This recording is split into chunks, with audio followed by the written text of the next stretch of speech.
Toda vez que a vida nos coloca numa dificuldade, um limite, é interessante que a gente enfrente essa dificuldade, esse limite, com o desejo de aprender. O que aquele momento difícil quer nos ensinar? Eu pessoalmente acho que é a única forma que nós temos de fazer valer o sofrimento que a gente sofre, a lágrima que a gente chora, a dor que a gente suporta. A dificuldade, ela pode parecer-nos no primeiro momento intransponível, grande demais. Eu me recordo que os momentos mais sofridos da minha vida, eu sempre vivia a tentação de pensar que aquilo era maior do que eu. Isso é natural. A gente sente medo.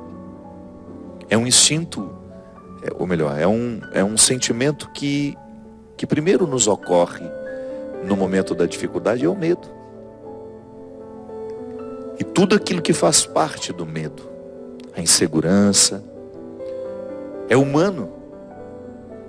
Por mais corajosos que nós sejamos na vida, nós passaremos por situações, enfrentaremos realidades que vão minar a nossa coragem. E todos nós temos o direito de dizer que estamos com medo. É uma forma que a gente tem de recrutar a verdade, porque a partir do momento que nós recrutamos a nossa verdade, e se ela me coloca, se essa verdade me evidencia ao outro como alguém que está com medo, então eu estou pronto para a batalha. Porque a verdade é o ponto de partida para toda a luta. Eu preciso saber o que eu tenho, tanto como recursos para lutar, como também o que eu preciso enfrentar. É a verdade que esclarece. Porque às vezes, quando nós recrutamos a verdade, nós começamos a enxergar aquilo que nos amedronta tanto de uma forma diferente. Às vezes não é tão grande como nós estamos pensando que é. Mas o medo nos faz pensar que é.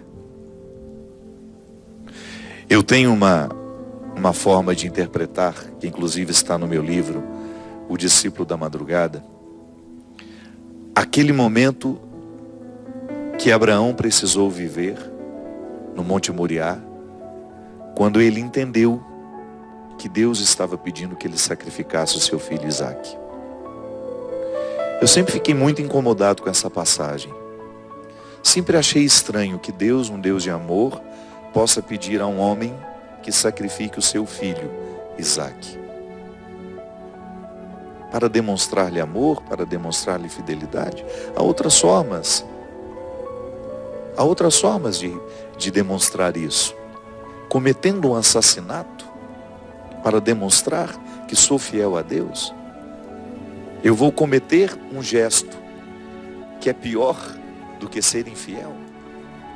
Enfim, há muitas interpretações para esta passagem, mas eu fiquei muito mais reconciliado com essa ideia de que naquele momento, melhor, eu fiquei muito mais confortado com uma outra interpretação que eu encontrei para isso.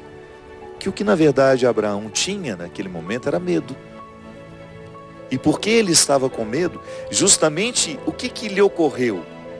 Deus vai me pedir que eu sacrifique aquilo que eu tenho de mais sagrado. E o que eu tenho de mais sagrado nessa vida? O meu filho. Ele era fruto de uma forma de pensar. Abraão era um religioso. Então ele certamente estava influenciado pelos discursos que ouviu ao longo da sua vida, de que Deus costuma pedir a nós o que nós temos de mais sagrado. E ele, com medo de que Deus pedisse o seu filho, foi justamente o que ele escutou. E o equívoco só se desfez quando ele começou a descer a lâmina para sacrificar o seu filho. E certamente ele se interrogou: meu Deus, o que eu estou fazendo? Não é possível que o Senhor, sendo um Deus de amor, me peça para sacrificar o meu filho. Eu acho que eu estou errado. Então a mim soa bem mais interessante pensar que não foi Deus que pediu isso a Isaac. Desculpe, a Abraão, que sacrificasse seu filho Isaac. Mas foi Abraão que, movido pelo medo, escutou errado o que era para ser feito. Às vezes, minha gente, nós vivemos a mesmíssima situação. Estamos diante de uma determinada realidade e o nosso medo é tão grande, que ele nos faz entender errado aquela realidade que está diante de nós. Por isso que é preciso recrutar a verdade. A verdade vai desfazer todos os nossos equívocos para que a gente tenha uma compreensão exata do que nós precisamos enfrentar. Às vezes nós achamos que estamos perdendo muita coisa e não é tanto assim. Mas na hora que aquilo se apresenta a nós, aos nossos olhos, nós achamos que nunca mais vamos conseguir nos reerguer. Achamos que aquilo que está sendo arrancado de nós é grande demais para a gente poder continuar sem aquilo. E de repente não. Eu já encontrei pessoas, por exemplo, que perderam um emprego. Eu sei que nós estamos numa época de muito desemprego e nós ficamos muito apavorados quando nos falta aquilo que já era certo. Mas quantas pessoas eu também encontrei que somente depois da perda daquele emprego, daquele cargo que tinha, é que elas de fato descobriram aqui elas vieram. Para quê elas vieram a este mundo?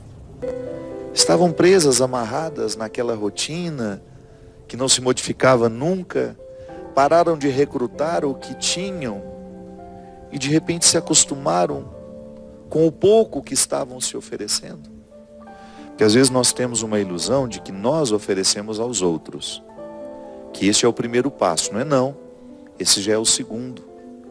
O primeiro, nós recrutamos em nós e nos oferecemos.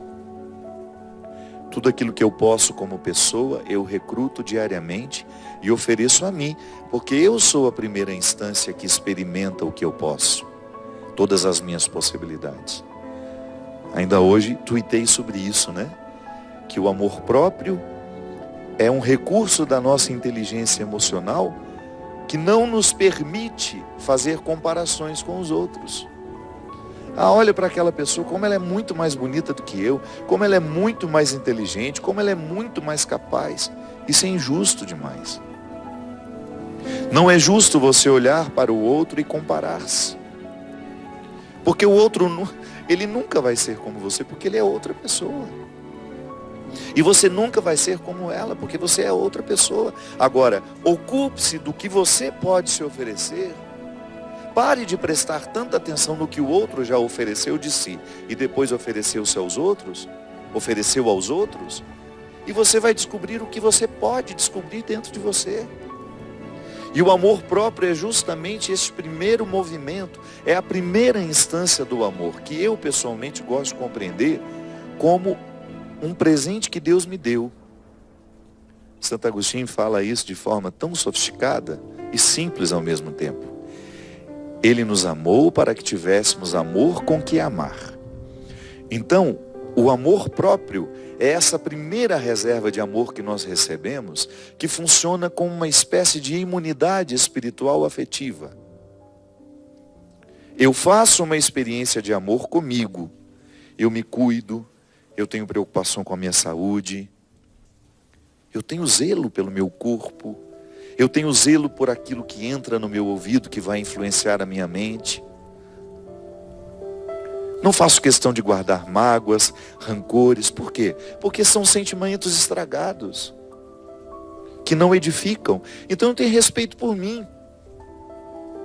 Eu sou o território da primeira proteção. Sou eu que estou me oferecendo aqui neste momento, numa realidade muito íntima, muito íntima. Por isso eu compreendo que este é o primeiro derramamento de amor que eu recebi, que se chama amor próprio.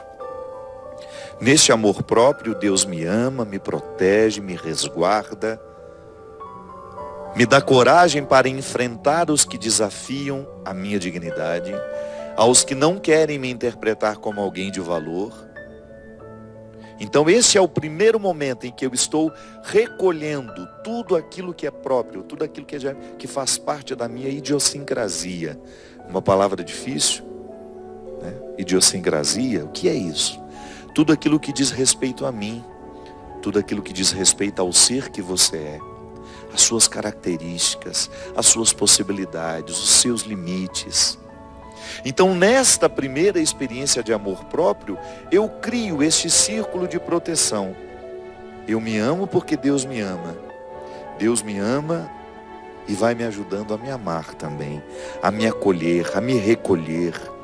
E todos os dias, num exercício de auto-amor, eu vou buscando dentro de mim tudo o que é necessário para eu viver melhor. Então, eu me ofereço. Num primeiro movimento de amor, eu me ofereço aquilo que eu tenho de mais precioso. E somente depois eu começo a oferecer aos outros. Essa experiência, minha gente, ela é fecunda. E é ela que nos realiza. Então, às vezes, uma dificuldade chega e nos acorda para a gente perceber que nós paramos de cavucar na terra da nossa essência, que nós ficamos acostumados àquele pouco que aquele trabalho, que aquela função, que aquele grupo de amigos estava me recrutando. É por isso que o desafio é sempre positivo na nossa vida. Você olha para aquela transferência, você olha para aquela perda, e num primeiro momento, qual é a tentação? Pensar, não sobreviverei fora do que eu já estou acostumado. E de repente, essa transferência, essa perda, essa mudança, é apenas uma batida na porta, que Deus está fazendo questão de vir pessoalmente bater na porta da sua vida, do seu coração, para que você perceba que você é muito mais do que você imagina ser. Que você ainda não se ofereceu nem a metade do que você pode se oferecer. E porque você ainda não se ofereceu, porque você ainda não descobriu, ainda não revelou a você, é claro, é natural que você não tenha oferecido também aos outros. Você não sabe que tem? Como é que você vai oferecer ao outro algo que você nem sabe ter? Mas às vezes nós descobrimos que temos com o próprio movimento da vida, volto a dizer, através de uma perda, de uma mudança, que num primeiro momento parece nos assustar, mas depois se mostra absolutamente frutuosa, porque abriu a nossa mente, o nosso coração, o nosso jeito de sentir e de pensar, o ser que somos e o ser que ainda podemos ser. Eu pessoalmente já vivi muitos momentos em que eu achei que não suportaria. Primeiro porque eu sou dramático, né? Eu sou naturalmente dramático. Eu tenho, como diz Adélia Prado, uma capacidade enorme de dramatizar os mínimos acontecimentos. É uma característica minha, que eu aprendo a lidar com o dia a dia. Eu tenho aquela tendência de achar que não tem solução, que agora... Mas não. Então, domando esse jeito de ser, eu fui aprendendo que eu preciso acolher aquilo que a vida está me oferecendo. E eu me surpreendi muito em situações que eu achava que estavam elas trabalhando contra mim, e de repente eu descobri que a partir delas, eu teria a oportunidade de ter acesso ao meu coração de um jeito muito novo. Eu pessoalmente acho que é muito positivo a gente conviver com pessoas, por exemplo, que nos ajudam a ter um acesso novo ao nosso coração. Quando nós estamos muito viciados pela forma como os outros nos veem, a gente corre o risco de se ver também de forma viciada. Porque o outro nos vê sempre do mesmo jeito. E isso às vezes paralisa a nossa capacidade de nos ver de uma forma diferente. Pode ser que você esteja viciado na maneira como você se vê, porque os outros que estão ao seu redor lhe veem sempre do mesmo jeito. E às vezes uma mudança, de repente você descobre uma pessoa nova que lançou um novo olhar sobre você, que lhe fez uma pergunta fundamental, que lhe fez pensar naquilo que você antes não tinha pensado sobre você?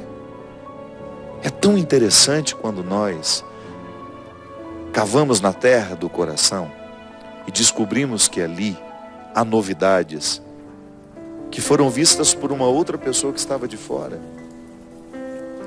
Como são preciosas essas pessoas na nossa vida, porque elas enxergam aquilo que nós ainda não tínhamos enxergado. Como Jesus fez na vida de muitas pessoas. Enxergou o que aquelas pessoas ainda não tinham visto. Encontrou dentro delas uma riqueza que elas ainda não sabiam se oferecer. E porque elas ainda não sabiam se oferecer, elas estavam privadas de poder também oferecer isso aos outros.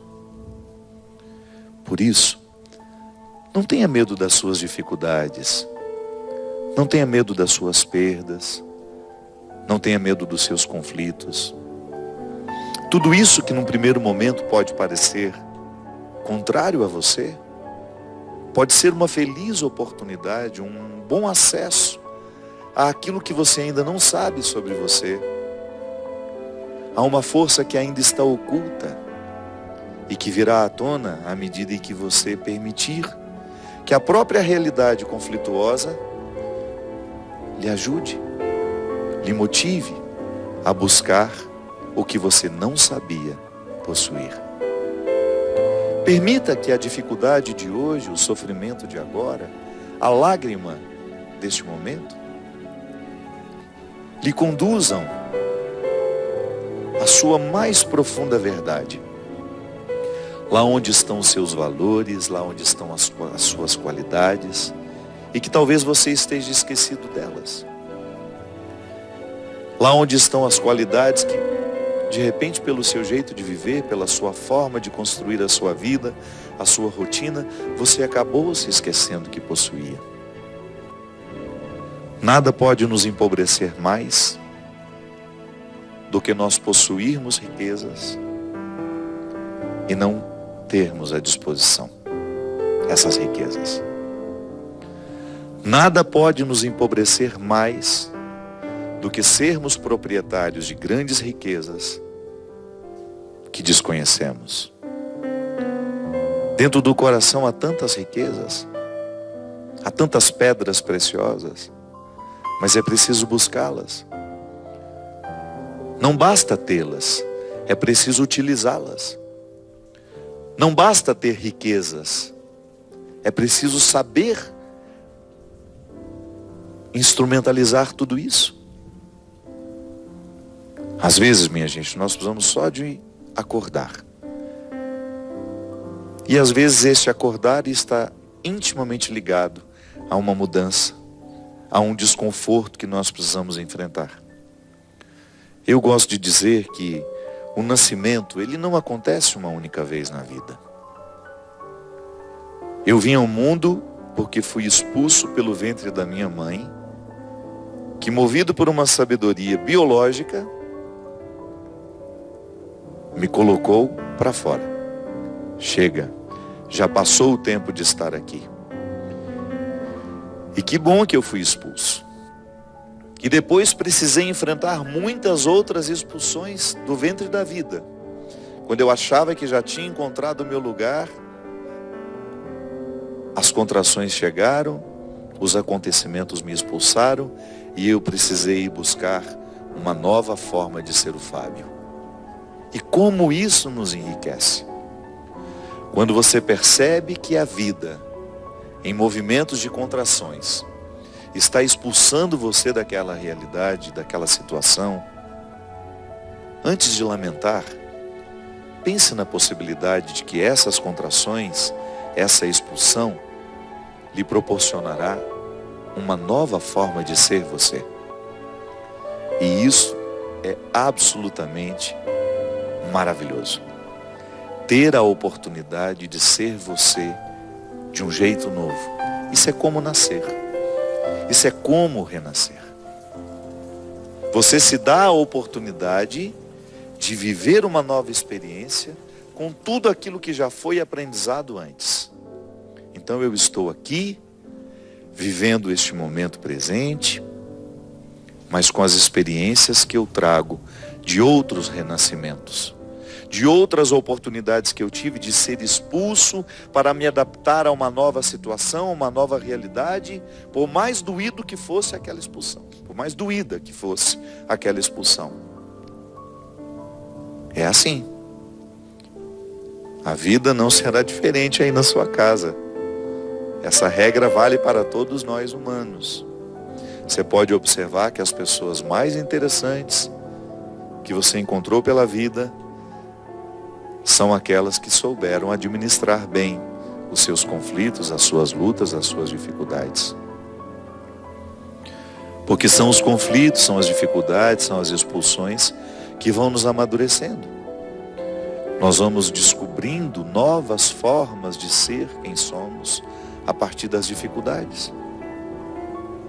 É assim que nós crescemos. E é assim que nós vamos crescer. A regra não vai mudar. Não. Precisaremos enfrentar os nossos conflitos se quisermos, se pretendemos alcançar o que temos de melhor e que ainda está adormecido em nós.